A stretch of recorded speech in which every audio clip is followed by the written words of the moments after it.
worship teams. And encourage those of you that are doing this week in, week out, because it's a very vital role within the life of the church. It really, really is. You know, the worship team is the most visible team in the church.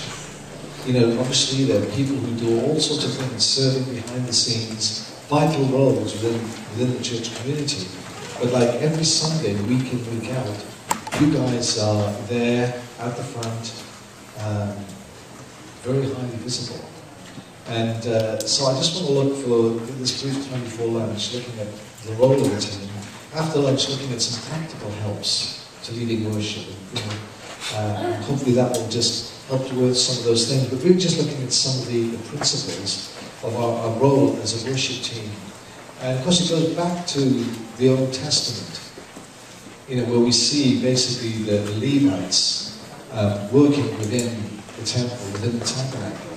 So when we can trace our roots back to that picture of Old Testament worship. Obviously it's very different today, but the principles are the same.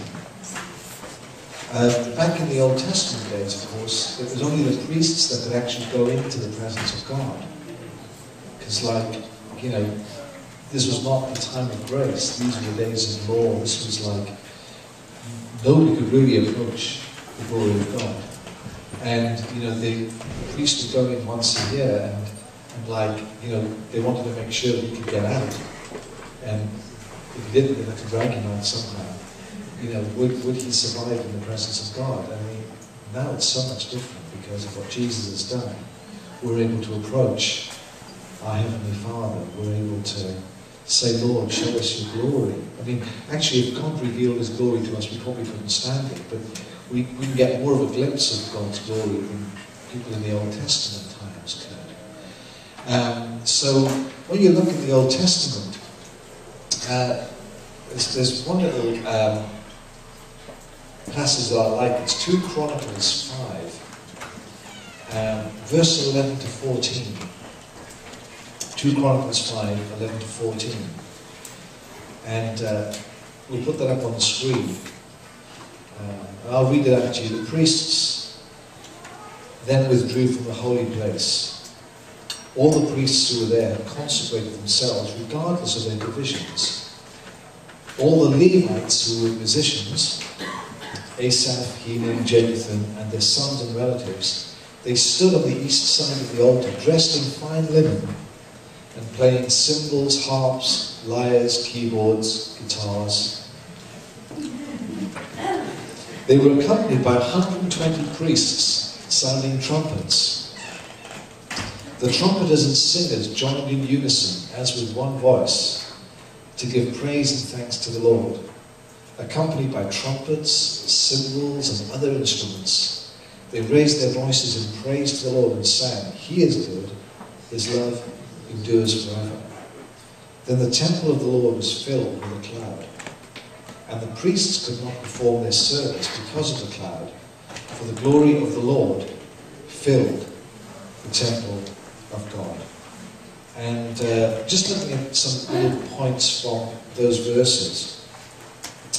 Verse 11, it says the priests had consecrated themselves. And again, in this last hour, we've looked at living the life of a worshipper, living as worshippers. And again, you know, it's really important that we, to use Old Testament language or old-fashioned language, is that we consecrate ourselves. Our personal worship is important. Our life of worship. It's not just the leader, but it was everyone, all the priests, regardless of their divisions, had taken a personal responsibility for making sure their lives were in order. And I think for those of us who are serving the church week in, week out on the worship team, we all need to take responsibility for our lives. And we all need to make sure that we're saying, Lord, you know, I'm keeping short accounts with you. I'm living life as a worshipper. It's not just the person who stands there and holds the microphone, the visible person, but it's all the team. We all need to take responsibility for our lives. And in verse 12 and 13, again, we've spoken about this. It speaks there, they were working with their sons and relatives. Asaph, Heman, and Jeduthun, and their sons and relatives, speaks to me of relationships and unity. And again, we've looked at that earlier on. And again, there's a wonderful picture there of generational worship, generations working together, young and old. See, youth churches get old. You can't have a youth church forever. You see, because eventually we all get old and die. So you can't be in a youth church forever. And people often say, should we have youth churches? Should we have churches for older people? But I think it's really important that generations stand together. You see, and that our church is